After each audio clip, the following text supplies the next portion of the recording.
নমস্কাৰ আসাম লাইভ 7ৰ সমূহ দৰ্শকক আমাৰ অনুষ্ঠানলৈ স্বাগতম জনাইছো। আমি সকলোৱে জানো যে আজি 20 জুন সৈনিক শিল্পী কলাগুৰু বিষ্ণু প্ৰসাদ ৰাভাৰ মৃত্যু তিথি। এই 20 জুনৰ লগত সংগতি ৰাখি কলাগুৰুজনাৰ মৃত্যু তিথিৰ লগত সংগতি ৰাখি আজি আমি আৰম্ভ কৰিবলৈ লৈছো আমাৰ অনুষ্ঠান ৰাভাৰ আভাৰে উদ্ভাসিত এবেলা। আহকচোন ইয়াত ৰাভাদেৱৰ গীত কবিতা আৰু কিছু আনুষংগিক কথাৰে আজি এই দিনটি আমি উদযাপন কৰোঁ।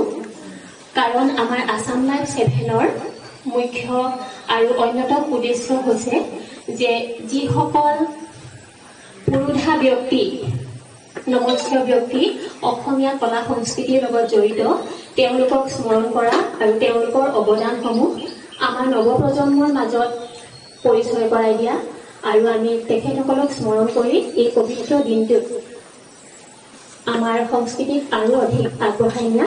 আহক মই প্ৰথমে ক'ব বিচাৰিছো যে আজি আমাৰে সৌভাগ্য আমি য'ত উপস্থিত আছো সেয়া হৈছে বিষ্ণুপ্ৰসাদ ৰাভাদেৱৰ একালৰ সহযোগী খগেন বৰবৰুৱাদেৱৰ জন্মস্থান। আমি আজি ইয়াতে উপস্থিত আছো আৰু প্ৰথমে মই ধন্যবাদ জনাব বিচাৰিছো এই গৃহৰ যি আৱাসিক তেখেত আমাৰ মাজত বৰ্তমান অনুপস্থিত, তেখেত অকণমান ওলাই গৈছে। তেওঁ যি যোৱা ইয়াত উপস্থিত আছে আমাৰ ধীৰু হাজৰিকা আৰু শেৱালি তোমাক অকণমান আগবাঢ়ি আহিবৰ বাবে অনুৰোধ জনাইছো।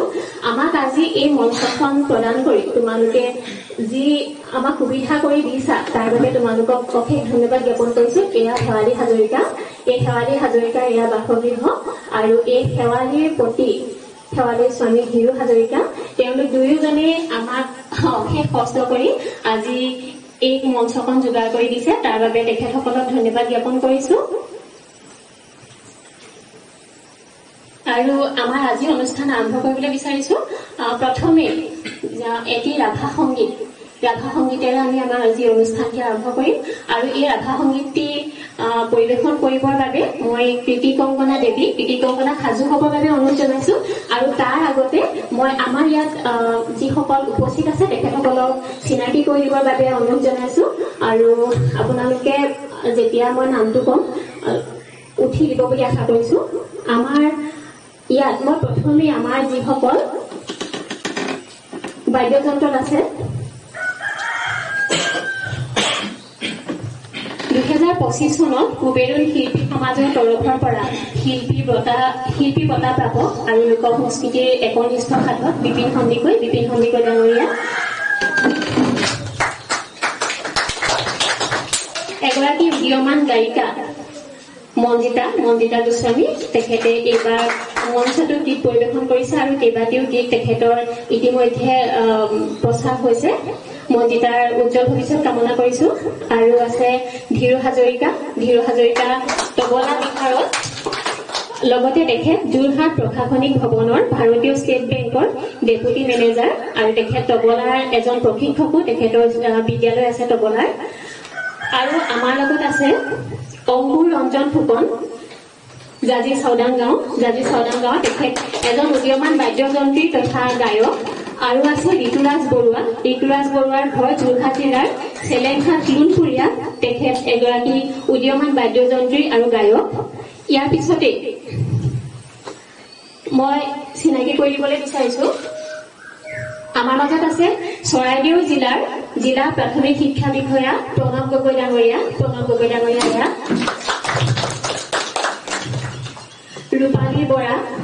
ৰূপালী বৰা আমাৰ স্থানীয় মহিলা।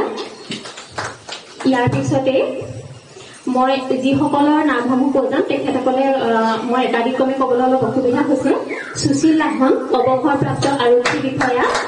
লগতে আমি সকলোৱে এটা কথা জানো যে কিছুমান জড় পদাৰ্থ বা জড় বস্তু আমি চকুৰে দেখিহে থাকো, কিন্তু সুশীল লাহন ডাঙৰীয়াই এখিলা গছ পাততো সুৰৰ সৃষ্টি কৰিব পাৰে। আমি তেখেতৰ পৰা এয়া শুনিম। সুশীল লাহন ডাঙৰীয়াক আমাৰ মাজলৈ স্বাগতম জনাইছো। অৰ্চনা দাস আমতল চিন্তামণি মজলীয়া বিদ্যালয়ৰ শিক্ষয়িত্ৰী। আৰাধনা ৰাজখোৱা ভলুকা ভৱনৰ UKG ছাত্ৰী আৰাধনা ফুলৰখনা পাৰিজাত একাডেমী দ্বাদশ শ্ৰেণীৰ ছাত্ৰী। বৰিষ্ঠা গগৈ পাৰিজাত একাডেমীৰ ষষ্ঠ শ্ৰেণীৰ ছাত্ৰী। ৰিমলি গগৈ এসময়ৰ আমগুৰি মহাবিদ্যালয়ৰ শ্ৰেষ্ঠ গায়িকা ৰিমলি। প্ৰীতি কংগনা দেৱী ডন বস্কো হাইস্কুল আমগুৰি তৃতীয় শ্ৰেণীৰ ছাত্ৰী। পুষ্যামিত্ৰা খনিকৰ দেউকা উমলা ঘৰৰ দ্বিতীয় শ্ৰেণীৰ ছাত্ৰী। ইয়াৰ পুষ্যামিত্ৰা। সমীষ গগৈ শংকৰদেৱ জ্যোতি বিদ্যাপীঠ চামগুৰিৰ নৱম শ্ৰেণীৰ ছাত্ৰ। মৌচুমী হাতী বৰুৱা অসম সমগ্ৰ শিক্ষাৰ অন্তৰ্গত সৰ্বাত্মক শিক্ষাৰ নাজিৰা শিক্ষা খণ্ডৰ সমল ব্যক্তি।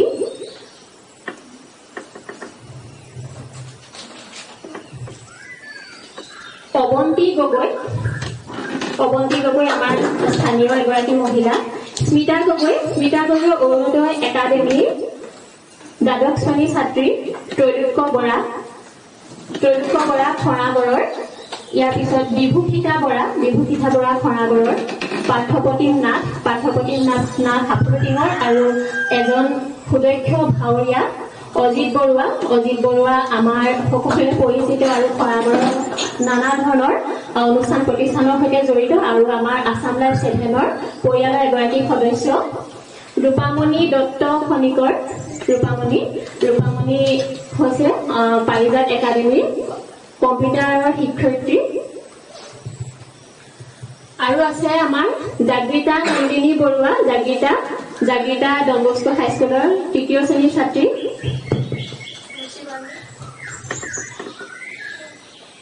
ইয়াৰ পিছতে মই চিনাকি কৰি দিবলৈ বিচাৰিছো। অকণমানি এজনী থাকি গৈছে, এইফালে লুকাই আছে। তোমাৰ নামটো কি?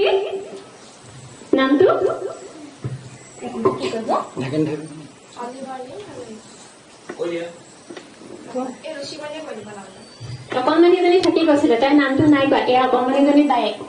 নামটো কৈ দিয়া। কৃষিবাণী হাজৰিকা। তোমাৰ নামটো?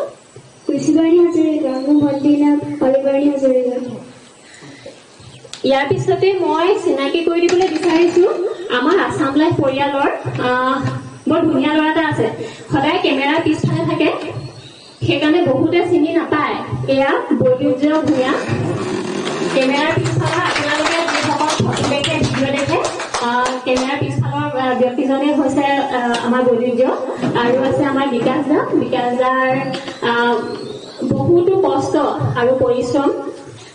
এই পৰিশ্ৰমৰ বলতে কিমান কষ্ট কৰিছে সেইখিনি আমি যিমানখিনি জানো তাতোতকৈ বহুত বেছি কষ্ট কৰিছে এই আছাম লাইভ পৰিয়ালটো চলাই থাকিবৰ বাবে। বিকাশ দা আছে। বিকাশ দাৰ কাৰণে বিকাশ দাৰ এই কষ্টৰ ফলতে আজি আমি একত্ৰিত হ'বৰ কাৰণে সুবিধা পাইছো। গতিকে বিকাশ দাকো আমাৰ ফালৰ পৰা ধন্যবাদ জ্ঞাপন কৰিছো। আৰু মই অনুষ্ঠানটি আগবঢ়াই নিবৰ বাবে আপোনালোকৰ আশীৰ্বাদ বিচাৰিছো। আৰু এটা কথা কৈ থওঁ আমাৰ দৰ্শকসকলক যে যিসকলে ইয়াত গীত পৰিৱেশন কৰিবৰ বাবে আহিছে বা কবিতা আবৃত্তি কৰিবৰ বাবে আহিছে, তেখেতসকল অতিশয় মানে তেওঁলোকে কোনো ধৰণৰ প্ৰেক্টিচ কৰি অহা নাই। ইয়াত আহিহে তেওঁলোকে গাবৰ কাৰণেহে পোনপটীয়াকৈ গাবৰ বাবেহে আহিছে। গতিকে ইয়াত কিবা ভুল ভ্ৰান্তি হ'ব পাৰে, সেয়া আপোনালোকক মই আগতীয়াকৈ জনাই থৈছো। গতিকে আপোনালোকে যাতে কোনো ধৰণৰ দুখ নধৰি তেওঁ যোগাত্মক মতামতেৰে আমাক আগবাঢ়ি যাবৰ বাবে সকলোকে আশীৰ্বাদ কৰিব বুলি আশা কৰিছো। মই অনুষ্ঠানটি আগবঢ়াই নিবৰ বাবে মই লক্ষীমা প্ৰথমে এটি ৰাভা সংগীতেৰে আমি আমাৰ আজি অনুষ্ঠানটি আৰম্ভ কৰিবলৈ লৈছো। ৰাভা সংগীত পৰিৱেশন কৰিবৰ বাবে মই প্ৰীতি কংগনা তোমাক আগলৈ আহিবৰ বাবে অনুৰোধ জনাইছো। প্ৰীতিৰ তাইৰ গাটো অকণমান ভাল নহয়, গতিকে তাই আৰু প্ৰেক্টিচ একদম কৰা নাই। তাই আহি পায়ে প্ৰথম গাবৰ কাৰণে ৰৈছে। গতিকে তাই যদি কিবা ভুল হয় আপোনালোকে কিন্তু ক্ষমা কৰিব বুলি আশা কৰিছো।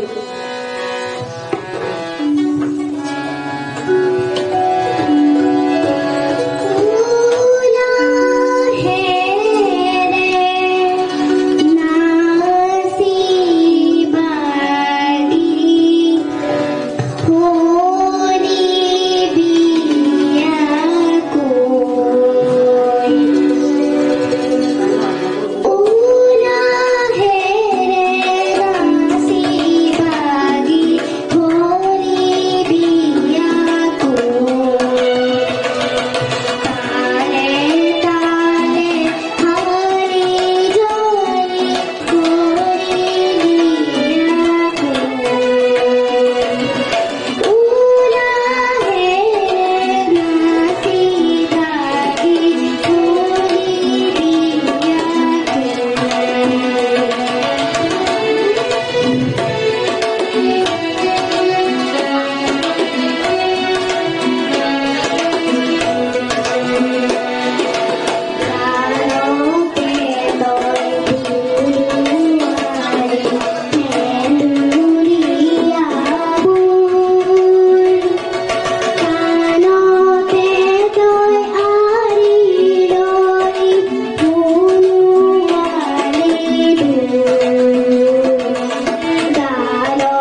ধন্যবাদ কৃতি কংকনা বহুত সুন্দৰকৈ তুমি গীতটি পৰিৱেশন কৰিলা আমাৰ আৰম্ভণিটোৱে যিহেতু সুন্দৰ আশা কৰিছো অনুষ্ঠানটি নিশ্চয় সুন্দৰভাৱে পাৰ হৈ যাব বিষ্ণুপ্ৰসাদ ৰাভা এক সংগ্ৰামী সত্তাৰ নাম একেধাৰে কবি সাহিত্যিক নাট্যকাৰ সংগীতজ্ঞ নৃত্যবিদ চিত্ৰকৰ অভিনেতা আৰু স্বাধীনতা সংগ্ৰামী ইংৰাজী 1909 চনৰ 31 জানুৱাৰী বৰ্তমানৰ বাংলাদেশৰ ঢাকা চহৰত তেখেতৰ জন্ম হয় আৰু পিতৃ আছিল গোপাল চন্দ্ৰ ৰাভা আৰু মাতৃ দেথিবালা ৰাভা পিতৃ ব্ৰিটিছ সেনাৰ এজন উচ্চপদস্থ বিষয়া আৰু তেওঁক ব্ৰিটিছ সেনাৰ তৰফৰ পৰা ৰায় বাহাদুৰ উপাধি প্ৰদান কৰা হৈছিল আমি ৰাভাদেৱৰ বিষয়ে আৰু কিছু কথা গম পাই গৈ থাকিম ইয়াৰ মাজতে আমি মৌচুমী বা আমাৰ মাজত উপস্থিত আছে মৌচুমী বাৰ পৰা এটি বিষ্ণুপ্ৰসাদ ৰাভা সম্পৰ্কে কবিতা শুনিব মৌচুমী বা আপোনাক অকণমান আগবাঢ়িবৰ বাবে অনুৰোধ জনাইছো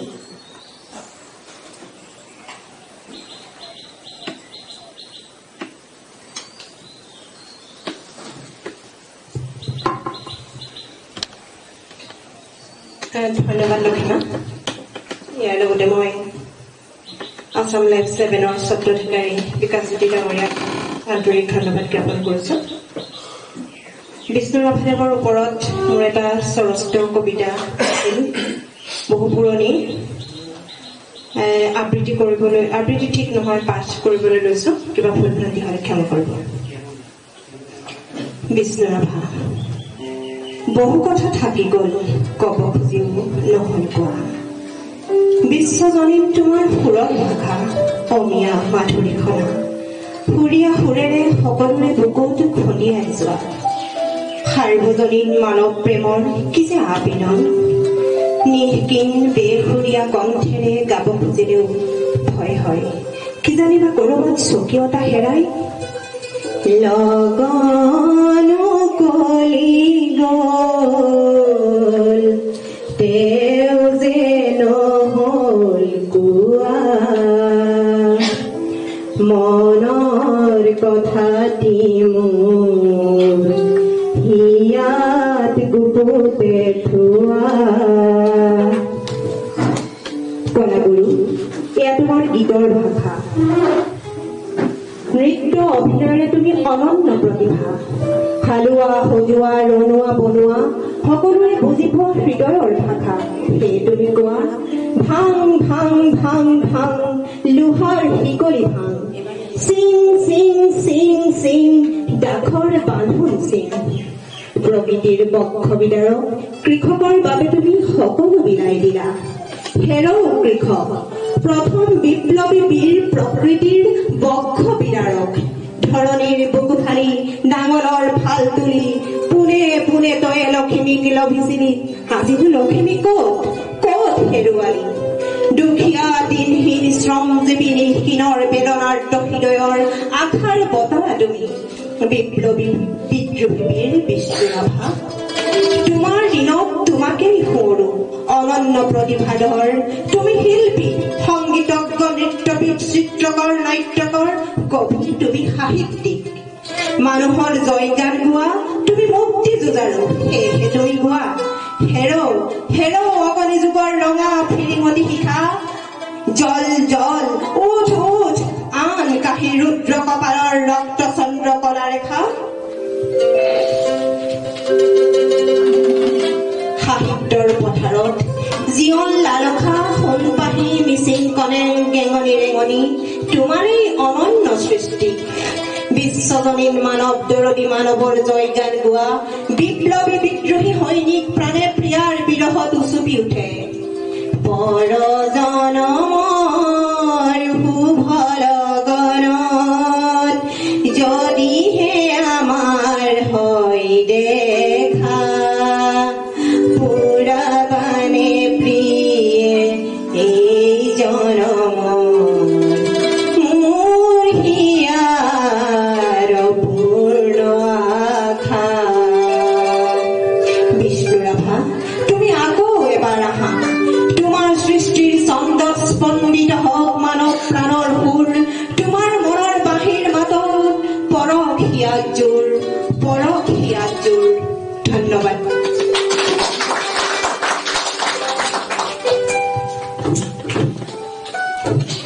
ধন্যবাদ মৌচুমী বা এটি সুন্দৰ কবিতাৰে আমাৰ অনুষ্ঠানটি জীপাল কৰি তোলাৰ বাবে আপোনালৈ অশেষ ধন্যবাদ জ্ঞাপন কৰিছোঁ। আশা কৰোঁ আকৌ আপোনাৰ কবিতা শুনিবলৈ পাম। ইয়াৰ পিছতে মই পাৰিজাত একাডেমীৰ 6ষ্ঠ শ্ৰেণীৰ ছাত্ৰী বৰিষ্ঠা গগৈ গীত পৰিৱেশন কৰিবৰ বাবে অনুৰোধ জনাইছোঁ। বৰিষ্ঠা সাজু হয় মানে মই এইখিনিতে ক'ব বিচাৰিছোঁ যে মই আগতেও কৈছিলোঁ যে সাম্প্ৰতিক সময়ৰ লগত সংগতি থকা কিছু কথা আমি ইয়াৰ মাজে মাজে পাতি থাকিম। বৰিষ্ঠা তুমি আমাৰ বাদ্যযন্ত্ৰীসকলৰ লগত সাজু হোৱা মানে মই এটা কথা সুধিব বিচাৰিছোঁ। বৰিষ্ঠা সাজুৱে আহা। বৰিষ্ঠা সাজু হোৱা তুমি। বৰিষ্ঠা সাজু হয় মানে মই সুধিবলৈ বিচাৰিছোঁ আমাৰ মাজত উপস্থিত আছে ৰূপামণি দত্ত খনিকৰ। ৰূপামণি বা পাৰিজাত একাডেমীৰ কম্পিউটাৰ শিক্ষয়িত্ৰী, লগতে এগৰাকী অভিভাৱিকা, অকণমানি এজনী আছে তেখেতৰ ছোৱালী। মই তেওঁক সুধিবলৈ বিচাৰিছোঁ যে বৰ্তমান আমি শিশুসকলক যেন সকলো ফালৰ পৰা মানসিক চাপ দিবলৈ আৰম্ভ কৰিছোঁ। এই স্কুল, এই টিউচন, এই আজি দেওবাৰৰ দিনটোতো বা বন্ধ দিনটোতো তাহাঁতক আমি শান্তি নাই দিয়া। আমি যি কৰিবলৈ নোৱাৰিছিলোঁ, আমাৰ যি চখ আছিলে সেই চখ যেন আমি আজি আমাৰ সন্তানৰ সহায়ত পূৰ কৰিবলৈ বিচাৰি তেওঁলোকক অধিক মানসিক চাপ যেন দিছোঁ, তেনেকুৱা ধৰণৰ কেতিয়াবা অনুভৱ হয়। আপুনি এই ক্ষেত্ৰত কি ক'ব? এগৰাকী শিক্ষয়িত্ৰী তথা এগৰাকী অভিভাৱিকা বৰিষ্ঠা সাজু হয় মানে অতি চমুকৈ। প্ৰথমে মই ক'ব বিচাৰোঁ যে মই মোৰ সন্তানক তেনেকুৱা কোনো ধৰণৰ মানসিক প্ৰেছাৰ আজিলৈকে দিয়া নাই। আৰু যিসকল অভিভাৱকে মানে ভাবে নিজৰ সন্তানক, হয় চবেই বিচাৰে যে মোৰ সন্তান আনতকৈ ভাল হওক আৰু বেছি ভাল হওক, উন্নতি কৰক, কিন্তু সেইটো কৰিবলৈ যাওঁতে সিহঁতে যাতে ল'ৰালিটো হেৰাই নাযায় সেইটো গুৰুত্ব দিব লাগে। আমি নিজৰ ল'ৰালিটোলৈ যদি আমি ঘূৰি চাওঁ তেতিয়া আমি গম পাম যে আমি আমাৰ ল'ৰা ছোৱালী বৰ্তমান সময়ত কিমান মানে কি পাইছে, সিহঁতে কি নাই। সেইকাৰণে মই প্ৰতিজন অভিভাৱকে ক'ব বিচাৰোঁ যে তেওঁলোকে মানে নিজৰ সন্তানক চবফালে মানে বনাবলৈ যোৱাতকৈ সিহঁতৰ মানসিক যিটো সিহঁতৰ স্পৃহা তাৰ ওপৰত গুৰুত্ব দি কিনি আগবঢ়াই লৈ যায়। আৰু ল'ৰালিত আমি যিদৰে আমাৰ লগৰ ল'ৰা ছোৱালীবিলাকৰ লগত খেলিছিলোঁ, হাঁহি ফূৰ্তি কৰিছিলোঁ, সেইখিনি বৰ্তমান সময়ত প্ৰায় নোহোৱা হৈ গৈছে। সেই পৰিৱেশটো যেন ল'ৰা ছোৱালীক ঘূৰাই দিয়ে, নহ'লে সিহঁতে আজিকালি প্ৰায় দেখা যায় যে ল'ৰা ছোৱালীকে কথা পাতিব নাজানে, ক'ৰবাত গ'লে হাতত মোবাইলটো লৈ ব্যস্ত হৈ যায়। তো সেই অভ্যাসটো অকণমান আঁতৰাই সিহঁতক আনৰ লগত মিলা মিছা কৰিব পৰা এটা পৰিৱেশ দিব লাগে। ধন্যবাদ ৰূপামণি দত্ত খনিকৰলৈ আন্তৰিক ধন্যবাদ জ্ঞাপন কৰিলোঁ। বৰিষ্ঠা নিশ্চয় সাজু হৈছে। বৰিষ্ঠা তোমাক গীত পৰিৱেশন কৰিবৰ বাবে অনুৰোধ জনাইছোঁ।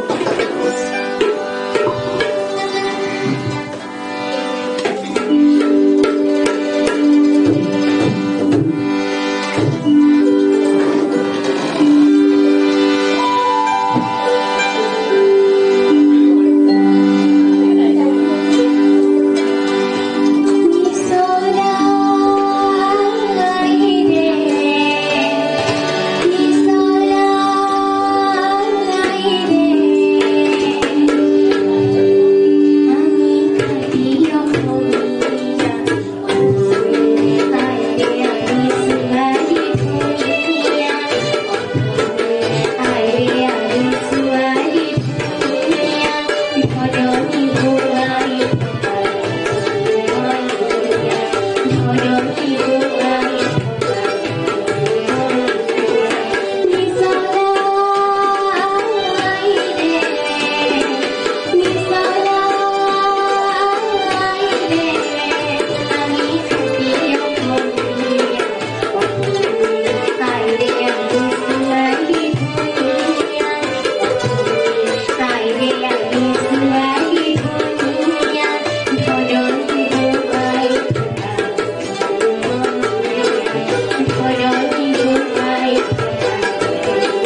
ধন্যবাদ বৰিষ্ণা অতি সুন্দৰভাৱে তেওঁ যদিবা কোনো ধৰণৰ আশা নাছিলে অতি সুন্দৰভাৱে তেখেতে গীতটি পৰিৱেশন কৰিলে ধন্যবাদ জনাইছো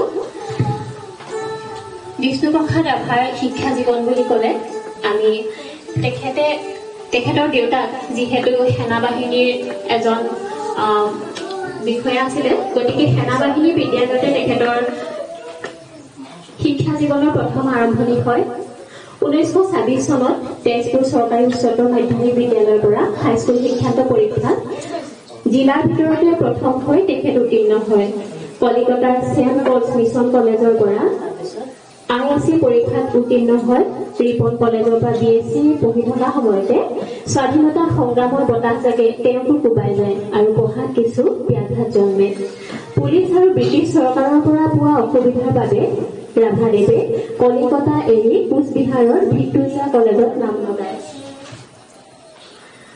তেওঁ বিভিন্ন স্থানত দেশপ্ৰেমৰ শ্লোগান লিখিছিল আৰু তিৰংগা পতাকা উৰাইছিল চৰকাৰৰ ৰোষত পৰি তেওঁ ৰংপুৰ পাইগৈ আৰু কাৰমাইকেল কলেজত নামভৰ্তি কৰে পিছে তাতো তেওঁ শান্তি নোপোৱাৰ বাবে পঢ়া আধৰুৱা কৰি ঘৰলৈ ঘূৰি আহে আমি ৰাভাদেৱৰ বিষয়ে আৰু কিছু কথা গম পাই গৈ থাকিম ইয়াৰ মাজতে মই ভলুকা ভৱনত অধ্যয়নৰত UKGৰ ছাত্ৰী আৰাধনা ৰাজখোৱা গীত পৰিৱেশন কৰিবৰ কাৰণে মাতিছো আৰাধনা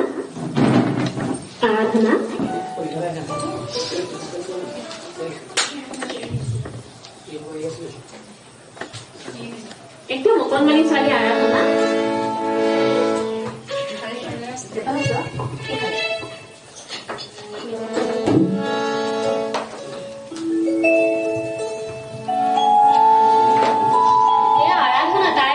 গীত পৰিৱেশন কৰোঁতে কিবা ভুল হ'ব পাৰে তাই কোনো ধৰণে প্ৰেক্টিচ কৰা নাই গতিকে আশা কৰিছো আপোনালোকে আৰাধনাক আগবাঢ়ি যাবৰ বাবে আশীৰ্বাদ কৰিব আৰাধনাক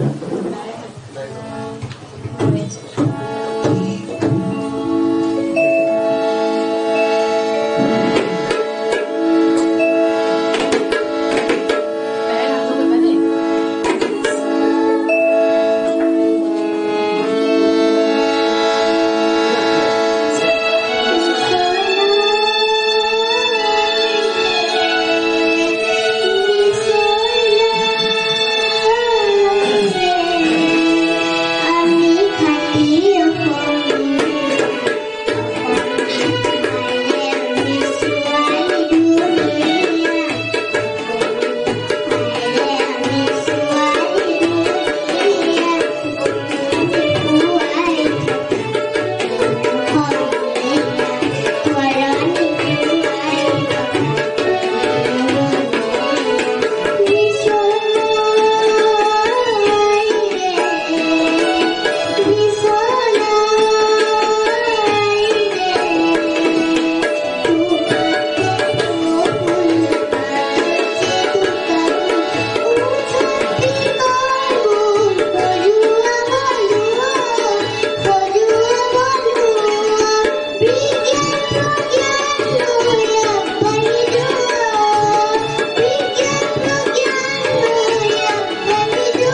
শুভেচ্ছা জ্ঞাপন কৰাৰ লগতে মই আৰু এটি কথা জনাব বিচাৰিছো যে আৰাধনা ইতিমধ্যে এটি গান ৰেকৰ্ডিং হৈ গৈছে অলপ দিনতে হয়তো ৰিলিজ পাব তাৰ ভিডিঅ'টো শুট হৈ গৈছে ন বা হয় এয়া আৰাধনা মাতৃ অৰ্চনা বা অকণমান থিয় হৈ দিবৰ কাৰণে অনুৰোধ জনাইছো অৰ্চনা বা আৰাধনা মাতৃ এগৰাকী শিক্ষয়িত্ৰী হৈও তেখেতে নিজৰ কন্যাগৰাকীক সকলো ফালৰ পৰা আগবঢ়াই নিবলৈ যি চেষ্টা কৰিছে তাৰ বাবে তেখেত আদৰ্শৰ পাত্ৰী হৈ ৰ'ব আৰু আমাৰ ফালৰ পৰা আন্তৰিক শুভেচ্ছা জ্ঞাপন কৰিছো আপোনাৰ লগতে আপোনাৰ কন্যাজনীকো আপুনি আগবঢ়াই লৈ যোৱাত সফল হ'ব বুলি সকলোকে মই এপাহতে ধন্যবাদ জ্ঞাপন কৰিছো ধন্যবাদ ইয়াৰ পিছতে মই কবিতা এটি শুনিবলৈ বিচাৰিছো আমি সকলোৱে বিচাৰিছো পইচা মিত্ৰা অকণমানি ছোৱালী এজনী পইচা মিত্ৰা আহা পইচা মিত্ৰা খনিকৰ আহা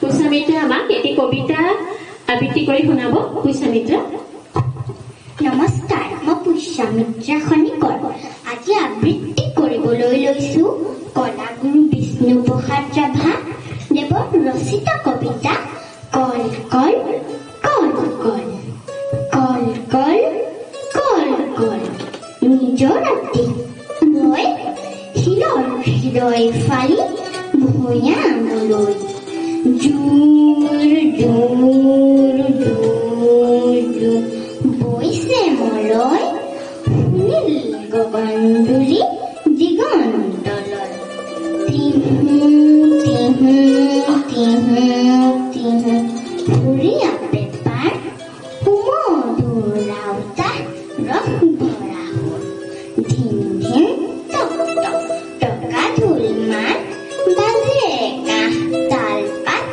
বহাগী বিহু দূৰ দূৰ দূৰ দূৰ সৰু গাঁওখন দূৰণিৰ পৰা দেখো বৰ বিতুপন ধন্যবাদ আমাক এটি কবিতা তেখেতে আবৃত্তি কৰি শুনালে পইচা মিত্ৰাৰ উজ্জ্বল ভৱিষ্যত কামনা কৰিছো ইয়াৰ পিছতে মই এটি গান শুনিব বিচাৰিছো আমাৰ মাজত উপস্থিত আছে তাই যোৰহাটৰ পৰা আহিছে তাই চাগে প্ৰথম আহিছে যোৰহাটৰ পদুমণি অঞ্চলৰ পৰা আহিছে সুদৰ্শনা বৰুৱা তাই পাৰিজাত একাডেমীৰ দ্বাদশ শ্ৰেণীৰ ছাত্ৰী সুদৰ্শনাক মই আমাৰ বাইদেউজনীসকলৰ লগত গানটো মিলাই ল'বৰ বাবে অনুৰোধ জনাইছো আৰু আমাৰ অজিতা আছে তাই মিউজিকটো মিলালে মানে অজিতা আছে অজিতা আপোনাক সুধিব বিচাৰিছো যে আমাৰ কিতাপ পঢ়া মানুহৰ সংখ্যা আজিকালি যেন কমি গৈছে আমি দেখিছো আৰু মোবাইলৰ অত্যাধিক ব্যৱহাৰ এই ক্ষেত্ৰত মানে কিবা আমাৰ পৰিৱেশৰ মাজলৈ বা আমাৰ সমাজলৈ কিবা ঋণাত্মক বাতাবৰণ কঢ়িয়াই অনা যেন আপুনি অনুভৱ কৰে নেকি সেইটো হয় অৱশ্যে কিতাপৰ পৰিৱৰ্তে আজিকালি মোবাইল ফোনতে সকলো পায় আগত পেপাৰখন পঢ়িলে দেশৰ খবৰটো তাতে পায় সেইখনৰ বদলি আজিকালি মোবাইলটো অন কৰিলেই দেশ বিদেশৰ খবৰ পায় সেইকাৰণে পইচা খৰচ কৰি ধৰক চব মোবাইলটো চলাব সেইকাৰণে বাতৰি কাকত নপঢ়ে আৰু কিতাপ পত্ৰবিলাকো তেনেকুৱা অৱস্থাই হৈছে আলমাৰীত আগৰ ইমান ধৰণৰ কিতাপ আছিলে ধৰক ইঘৰৰ পৰা সিঘৰ নি পঢ়ি মেলি সেই চবে জ্ঞান আয়ত্ত কৰে এতিয়া কিন্তু গুগল চাৰ্চ কৰে যি বিচাৰে তাতে পায় সেয়ে কিতাপ পঢ়াৰ যিটো অভ্যাস সেইটো মানুহৰ কমি গৈছে ধন্যবাদ অজিতালৈ ধন্যবাদ থাকিল সুদৰ্শনা সাজু হলানে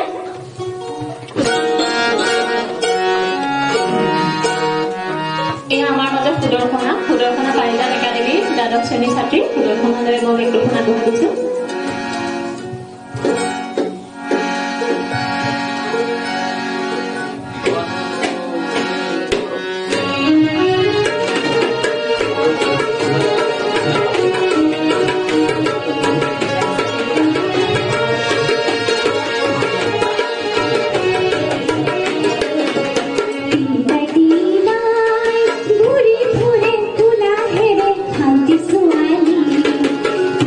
Tina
ধন্যবাদ সুদৰ্শনা। এটি সুন্দৰ কণ্ঠ অধিকাৰী সুদৰ্শনাৰ উজ্জ্বল ভৱিষ্যত কামনা কৰিছো। বিষ্ণু ৰাভাদেৱৰ সাহিত্যৰ ক্ষেত্ৰখনত অপৰিসীম দখল থকা হেতুকে পঢ়ি থকা অৱস্থাতে তেওঁ মাধৱ চন্দ্ৰ বেজবৰুৱাৰ সম্পাদিত বাঁহী আলোচনীত চিত্ৰলেখা নামৰ কিতাপটো পৰিচালনা কৰিছিল। তেওঁৰ প্ৰবন্ধসমূহৰ ভিতৰত উল্লেখযোগ্য হৈছে অসমীয়া কৃষ্টি চমু আভাস, অতীত অসম, মুক্তিদেউ আদি, উপন্যাসৰ ভিতৰত সোণপাহি, মিচিং গণে, নাটক গেঙনি ৰেঙনি, গল্প মানিৰ হাৰ, 20 বছৰৰ জেল, জালকে, হিয়াৰ তুম আদি। তেওঁৰ কালজয়ী গীতসমূহ আজিও প্ৰতিজন অসমীয়াৰ বুকুত বাজি ৰয়। তপ্ত তেজৰ ধাৰে কম্পমান কৰে হিয়াৰ তুম, যিসমূহ গীতক আমি ৰাভা সংগীত বুলি কওঁ। আৰু সেই ৰাভা সংগীতৰ সুৰৰ জালতে আমি অলপ সময়ৰ পৰা বুৰ গৈ আছো। ইয়াৰ পিছতে মই সমীশ গগৈ চামগুৰিৰ শংকৰদেৱ জ্যোতি বিদ্যাপীঠৰ ছাত্ৰ, তেখেত নৱমানৰ ছাত্ৰ। সমীক্ষক মই গীত গাবৰ বাবে অনুৰোধ জনাইছো। সমীষ, তুমি আমাৰ বাদ্যযন্ত্ৰীসকলৰ লগত গীতটো মিলাই লোৱা। ইয়াৰ পিছতে মই আমাৰ সুশীল লাহন ছাৰ আছে। সুশীল লাহন ছাৰ অৱসৰপ্ৰাপ্ত আৰক্ষী বিষয়া। লাহন ছাৰ, মই আপোনাক এটি কথা সুধিব বিচাৰিছো, তেওঁ গীতটি মিলাই দিয়া মানে যে আজিকালি প্ৰায়ে দেখা যায়, সকলো অৱশ্যে নহয়, কিন্তু বহুতৰ মুখত শুনো যে নিজৰ মাক দেউতাকে হওক বা আমাৰ মাক দেউতাকৰ কথা কওঁতে মানে আমি মা দেউতা বুলি ক'বলৈ যে কেতিয়াবা আমি বেয়া পাওঁ। এই আমাৰ বুঢ়াটো, আমাৰ বুঢ়ীজনী তেনেকে কওঁ। আপোনাকো মোক দিলে আপোনালোকৰ বুঢ়াটো কেনেকুৱা, ভালনে? বুঢ়ীজনী কেনেকুৱা, মানে আনৰ কথা উঠা বা নিজৰ কথা আমাৰ বুঢ়া। এই যে এই শব্দ কিছুমান আমি যে সম্বোধন কিছুমান ইমান সুন্দৰ, আমি আমাৰ মা দেউতা বুলি ক'বলৈও আগৰ দিনত আমাৰ সময়ত এনেকুৱা আছিলে যে আমি আমাৰ লগৰ ল'ৰা ছোৱালীৰ মাক দেউতাককো মা দেউতা বুলিয়ে সম্বোধন কৰিছিলো। আজিকালি বাৰু অলপ যিহেতু ষ্টেণ্ডাৰ্ড হ'ল, গতিকে তেওঁলোকে আংকল আন্টি মানে বুলি মাতে। কিন্তু মই মানে আপোনাক সুধিব বিচাৰিছো, আপুনি কি ক'ব যে আমাৰ এই ক্ষেত্ৰত কেতিয়াবা বিভিন্ন ধৰণৰ শিক্ষা আমি গ্ৰহণ কৰিছো, তাৰ মাজতে আমাৰ যিখিনি ভাষিক শিষ্টাচাৰ, এই শিষ্টাচাৰখিনি নৱপ্ৰজন্মই শিকাটো সকলো অৱশ্যে নহয়, মই সকলোকে নাই কোৱা, শিকাটো জৰুৰী বুলি আপুনি নাভাবেনে? শিকাটো জৰুৰী, এই কথাটো মই এতিয়া মনত পৰিছে। আমাৰ দিনত আজিৰ পৰা এতিয়া মোৰে বয়সটো 80 হৈছেগৈ, 80 মানকে 70 মান হওঁ। গতিকে তেতিয়া কিন্তু বহুতকে শুনিছিলোঁ আপোনালোকৰ বুঢ়া বুলি কৈছিল। তেতিয়া কিন্তু আমি ভবা নাছিলোঁ যে এই সকলোবোৰ যে আমাৰ বেয়াকৈ হৈছে। তেতিয়া কিন্তু মৰমতে শুনিছিলোঁ নেকি? কিন্তু এতিয়া আপুনি ক'লেই যে ইংৰাজী কয় এইবিলাক আহিছে, এতিয়াতো এইটো দুখ বুলি ক'ব নোৱাৰো, সেইটো দুখ বুলি ক'ব নোৱাৰো, কিন্তু এনেকৈ চলিছিল।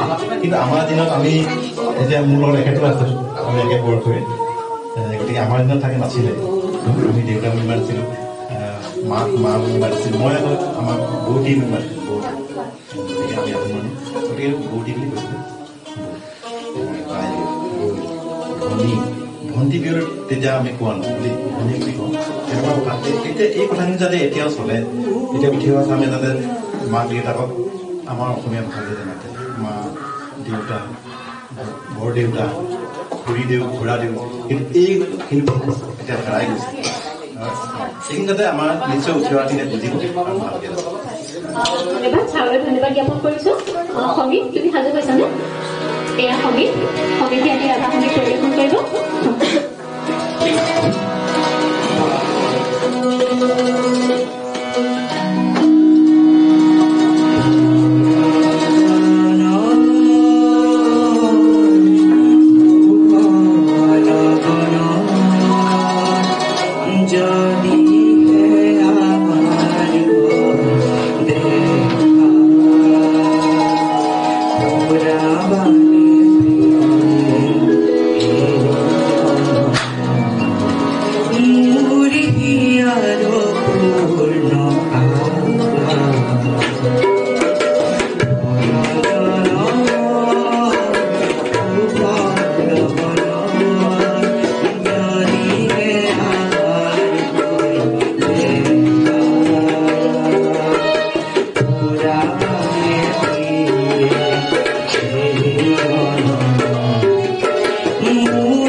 সমীপলৈ ধন্যবাদ জ্ঞাপন কৰিলোঁ আৰু সমীপৰ উজ্জ্বল ভৱিষ্যত কামনা কৰিছোঁ।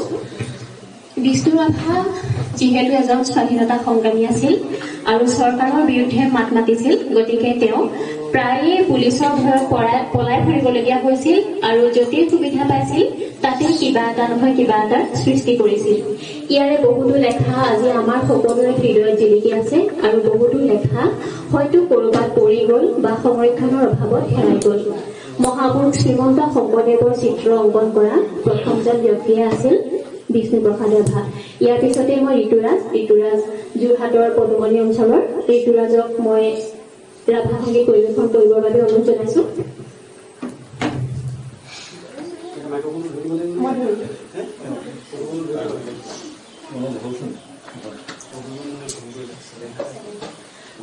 ঋতুৰাজ চেলেনহাটৰ যোৰহাট জিলাৰ চেলেনহাট লোণপুৰীয়াৰ। ঋতুৰাজ এজন উদীয়মান বাদ্যযন্ত্ৰী তথা গায়ক।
ঋতুৰাজলৈ আমাৰ অলেখ শুভকামনা থাকিল। পুনৰ ঋতুৰাজৰ ওচৰলৈ আহিম।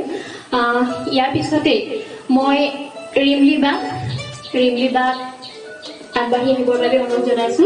ৰিমলি গগৈ আমগুৰি মহাবিদ্যালয়ৰ এসময়ৰ শ্ৰেষ্ঠা গায়িকা ইয়াৰ ৰিমলি গগৈ, কিন্তু সাংসাৰিক ধামখুমীয়াত পৰি তেওঁৰ চৰ্চাত কিছু ব্যাঘাত জন্মিছিল বা ব্যাহত হৈছে। তথাপি ৰিমলি বাক মই যেতিয়া অনুৰোধ কৰিছিলো, তেওঁ প্ৰথমে কৈছিল যে মই আজিকালি গান চৰ্চা কৰিবৰ বাবে সময় খুব কম পাওঁ। তেওঁ যিহেতু নিজৰ এখন দোকান আছে, এগৰাকী স্বনিৰ্ভৰশীল নাৰী, খুব কম পাওঁ গান চৰ্চা কৰিবলৈ সময়, গতিকে মই পাৰিম জানো, তেনেকৈ কৈছিল। টানি আজৰি লৈ আহিছো, কিন্তু বহুত ভাল গায়। আপোনালোকে শুনিলে নিজে গম পাব। আমাৰ আকৌ কৈছো আমগুৰি মহাবিদ্যালয়ৰ এসময়ৰ শ্ৰেষ্ঠা গায়িকা ৰিমলি বাক শুভকামনা জ্ঞাপন কৰিছো আৰু গান গাবৰ বাবে অনুৰোধ জনাইছো। নমস্কাৰ। মই আজিৰ অনুষ্ঠানৰ সমূহ সদস্যলৈ মোৰ আন্তৰিক শ্ৰদ্ধা জ্ঞাপন কৰিছো। আজি মই মাইক্ৰফোনটো হাতত লৈ মোৰ কঁপনি উঠি গৈছে। মানে বহুত বছৰৰ মূৰত আজি ঘপককে মানে তাইৰ কথাটো পেলাব নোৱাৰিছো। আৰু মোৰ সংসাৰ মোৰ অকণমানি কেঁচুৱাও আছে, এইফালে চবফালে ব্যস্ত। এইকণ মানে অকণ সামৰি থোৱা নিচিনা হৈছে। তথাপিও মই ভাইটিহঁতে অকণমান সহায় কৰিব, অকণমান মনত পেলাই লৈছো। মোৰ মানুহখিনি আচলতে কি হয়, এই কোন কোন আহিব গম পাইছো, আৰু তেখেতসকলক মানে বিশেষকৈ লগ পাম বুলি, এইটো এটা বেলেগ পৰিৱেশ, সেইকাৰণেহে মই আহিলো বুলি। মই মানে গান গাম বুলি নহয় আচলতে। আৰু এজনটো বিকাশ দাদো মানে পুৰণা চিনাকি ন, বিকাশ দাদা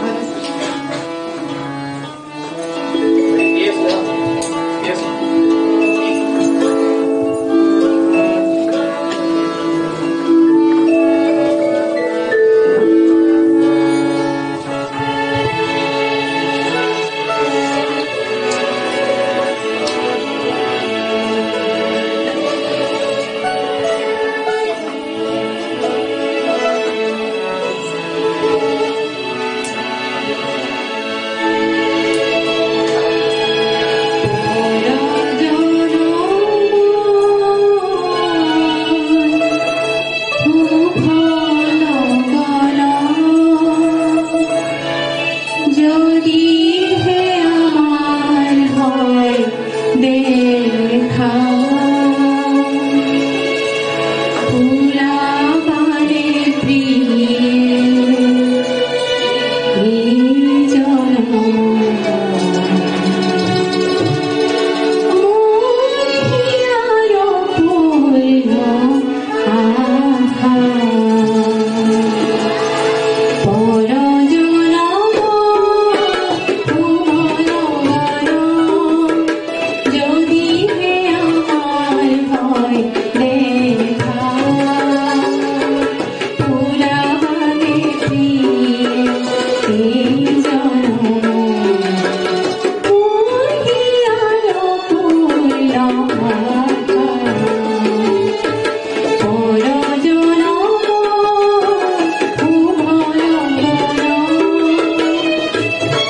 মই অশেষ ধন্যবাদ জ্ঞাপন কৰিলো।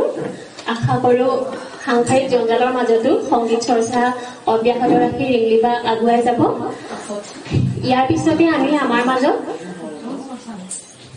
প্ৰাক্তন আৰক্ষী বিষয়া সুশীল লাহন ছাৰ উপস্থিত আছে। আমি সুশীল লাহন ছাৰে গছৰ পাততো সুৰৰ মায়াজাল সৃষ্টি কৰে। আমি লাহন ছাৰক সাজু হবৰ বাবে অনুৰোধ জনাইছো। আৰু লাহন ছাৰ সাজু হয় মানে আমি প্ৰণৱ গগৈ ডাঙৰীয়াৰ ওচৰলৈ যাবলৈ বিচাৰিছো। আমি ইতিমধ্যে প্ৰথমতে কৈছিলো যে আমি আজি য'ত উপস্থিত আছো সেয়া হৈছে বিষ্ণু ৰাভা দেৱৰ ঘনিষ্ঠ সহযোগী খগেন বৰবৰুৱাৰ তেখেতৰ জন্মস্থান। আৰু এই জন্মস্থানৰে এগৰাকী আৱাসী প্ৰণৱ গগৈ ডাঙৰীয়াক আমি এই ঠাইখণ্ডৰ বিষয়ে অকণমান জনাবৰ বাবে চমুকৈ ছাৰে সাজু হোৱা মানে